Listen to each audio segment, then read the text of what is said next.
어렸을 때 우리 가족은 크고 텅 빈 방들과 삐걱거리는 마룻바닥을 가진 크고 오래된 2층 집으로 이사했어. 부모님이 맞벌이를 하셔서 학교에서 집에 돌아오면 혼자 있는 경우가 많았었지. 어느 이른 저녁 집에 돌아왔을 때 집은 아직 어두웠어. 내가 엄마? 라고 부르자 위층에서 엄마가 노래 부르는 목소리로 네? 하는 게 들려왔어. 계단을 올라가면서 엄마가 어느 방에 있는지 보려고 다시 엄마를 불렀고 또다시 같은 네? 하는 대답이 돌아왔지.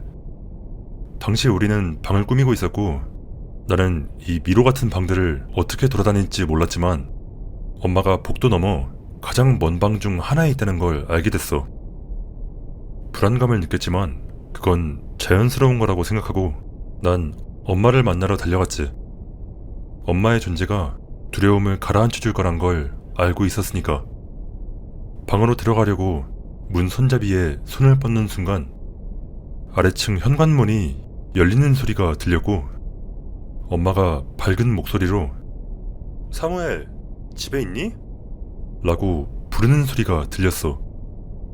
깜짝 놀라 뒤로 물러난 다음 엄마한테 가려고 계단을 내려가려는데 계단 위에서 뒤를 돌아보는 순간 방문이 천천히 살짝 열리면서 틈이 생겼어. 그리고 잠시 동안 난 그 안에서 무언가 이상한 것을 보았어. 부자연스러울 정도로 창백한 얼굴이 나를 뚫어져라 쳐다보고 있었지.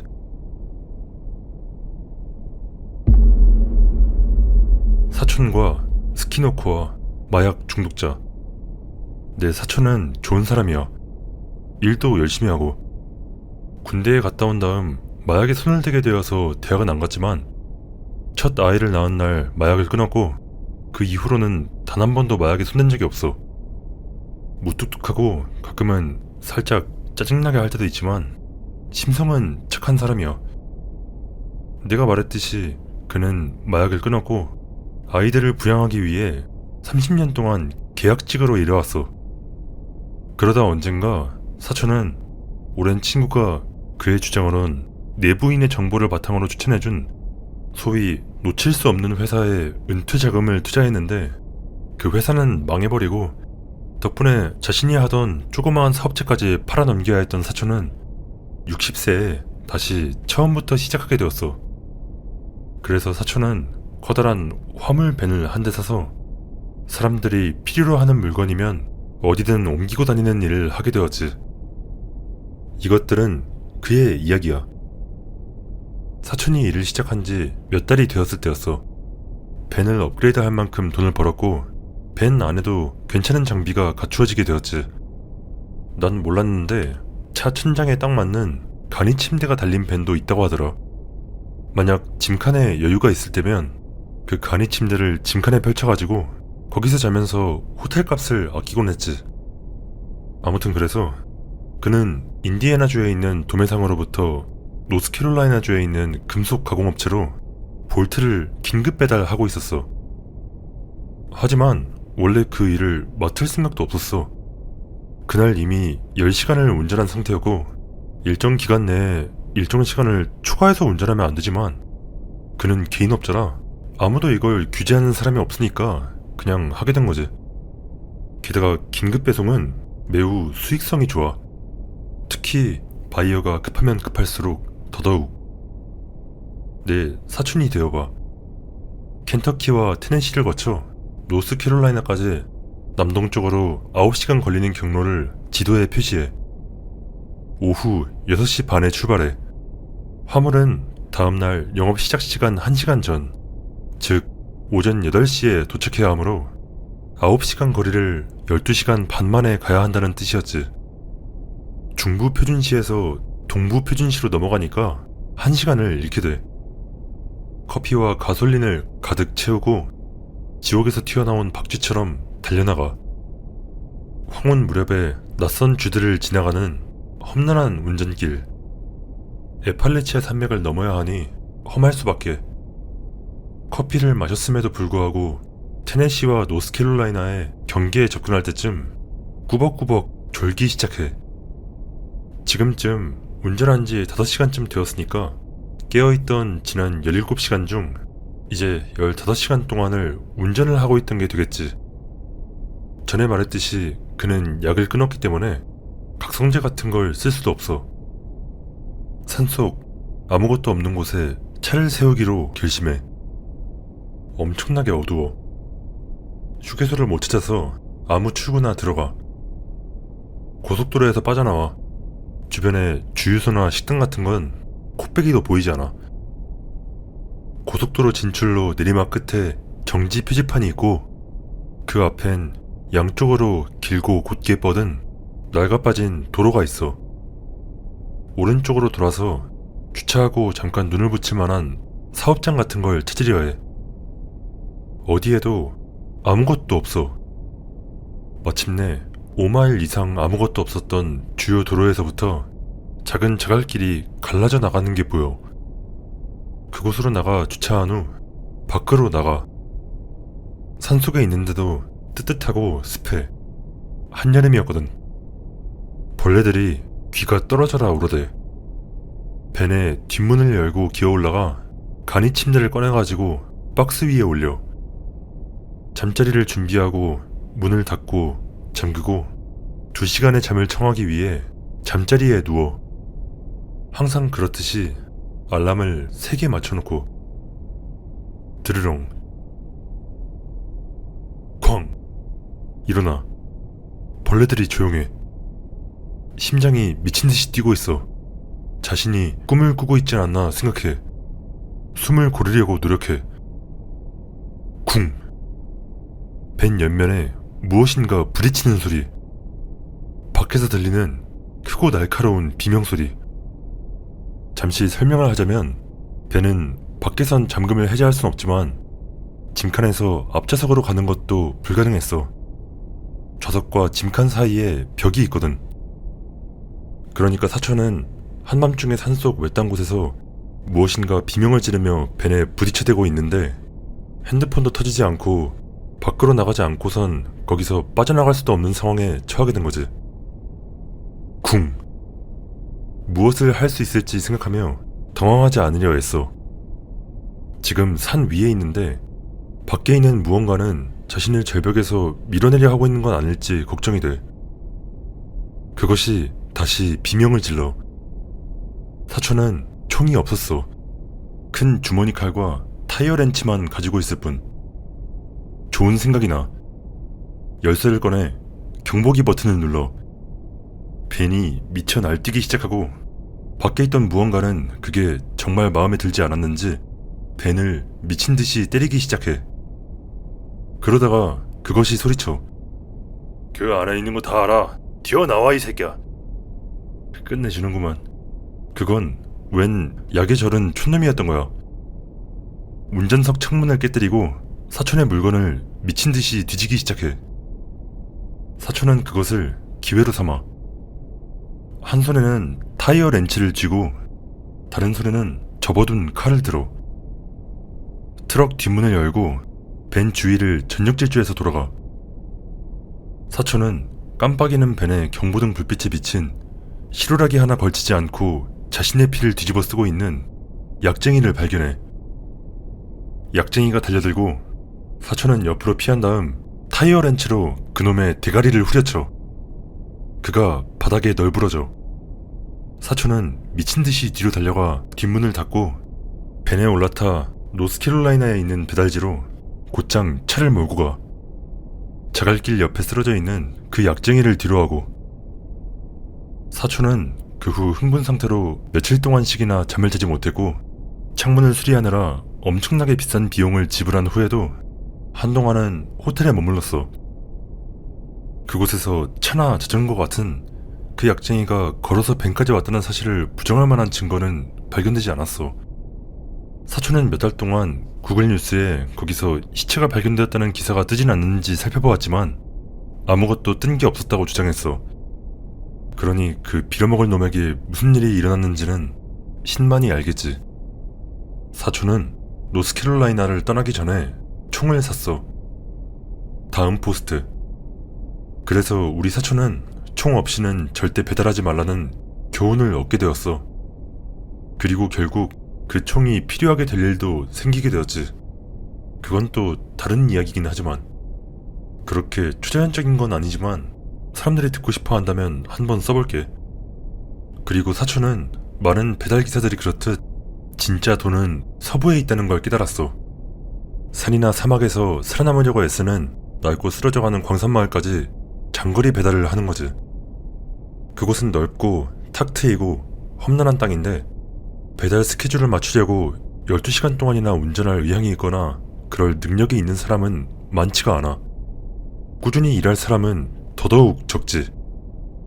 애초에 그런 배달을 하려 드는 사람들은 거의 다 뽕이라든가 코카인이라든가 잠을 자지 않기 위해 그런 약에 쩔어 사는 사람들밖에 없기도 하고. 그러나 우리가 알고 있듯이 사촌은 맨정신이고 아주 오랫동안 그걸 유지해왔어. 그는 열심히 일하고 돈이 절실히 필요하고 좋은 벤을 가지고 있어. 변명도 안 하고 무게도 재지 않고 과적을 하고 다니다가 경찰에 잡히지도 않지. 그리고 이 모든 건 내 사촌이 아주 인기가 좋다는 걸 의미해. 거기에 또한 결국 레버리지가 높은 일, 즉 빠르고 정확하게 처리해야 하는 일을 많이 하게 된다는 것도 의미하지. 그리고 그런 일들은 돈을 아주 잘 쳐주고. 두 번째 이야기는 사촌이 바로 그런 일을 해달라는 부탁을 받으면서 시작돼. 평판 좋고 믿을 수 있는 배차 담당자로부터 어떤 고객이 최대한 빨리 조립해서 납품해야 하는 제품의 부품을 내일까지 플래그 스태프에 있는 자기 회사로 배달해달라는 요청을 했다는 이야기를 전달받았어. 문제는 사촌이 덴버에 있었던 거야.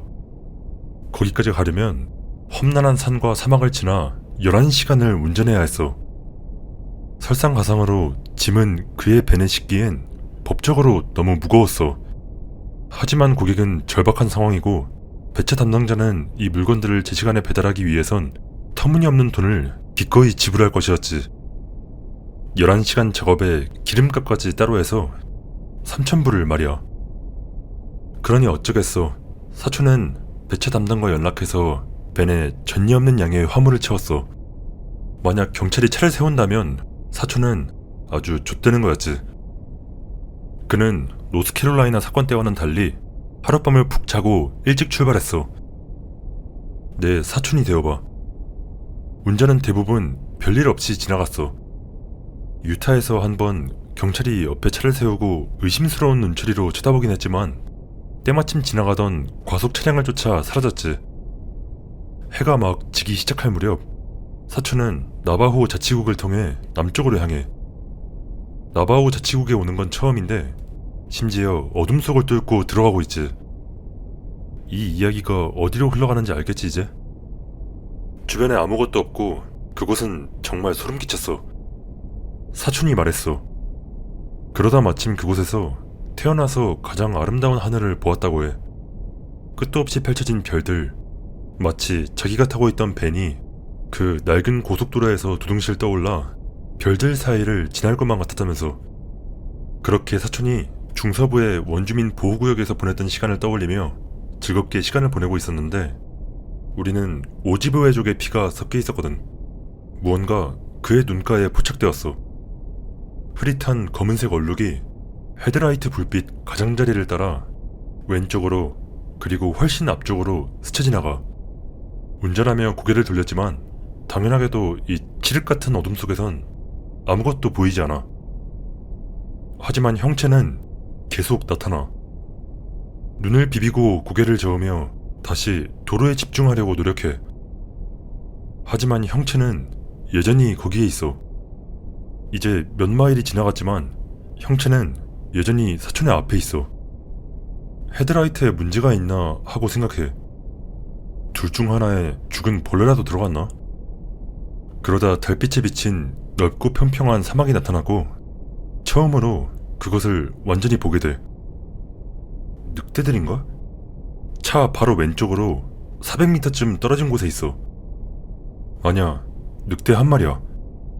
달리는 폼이 좀 이상해. 그런데 차를 따라잡고 있어.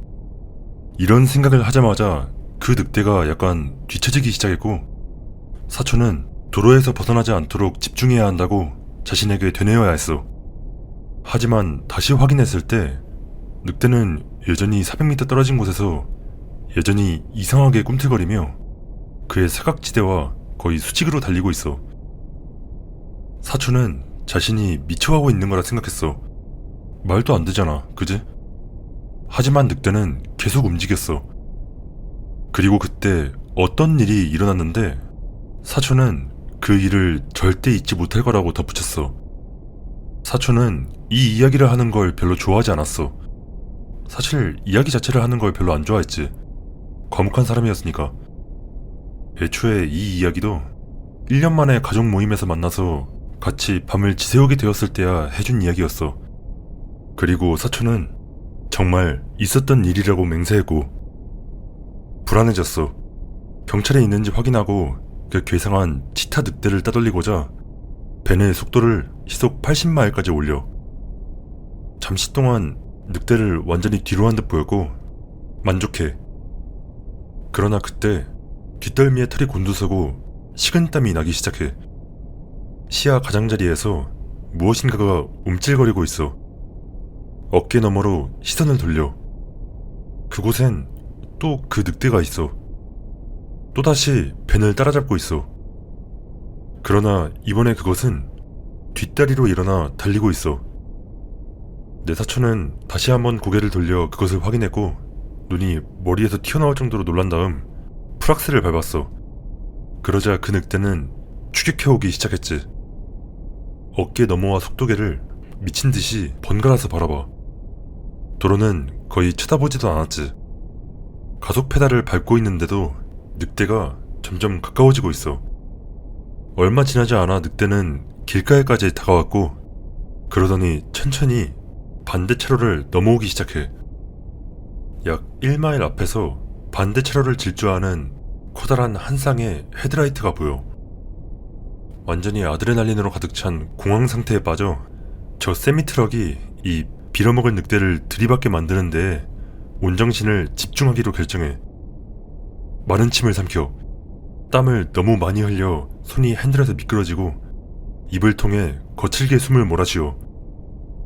늑대는 계속 조금씩 다가와. 마침내 온 힘을 다해 페달을 바닥에 닿을 때까지 밟아. 엔진이 무거운 짐을 끄느라 힘겹게 윙윙거리고 세미트럭이 그들을 향해 달려와. 트럭은 늑대를 들이받기 직전 시끄럽게 경적을 울려. 늑대는 운전석 창문에 바로 옆에 있어. 사촌이 거짓말하는 건 들어본 적이 없지만 그가 한 말은 다음과 같은데 난 도무지 믿기지가 않아.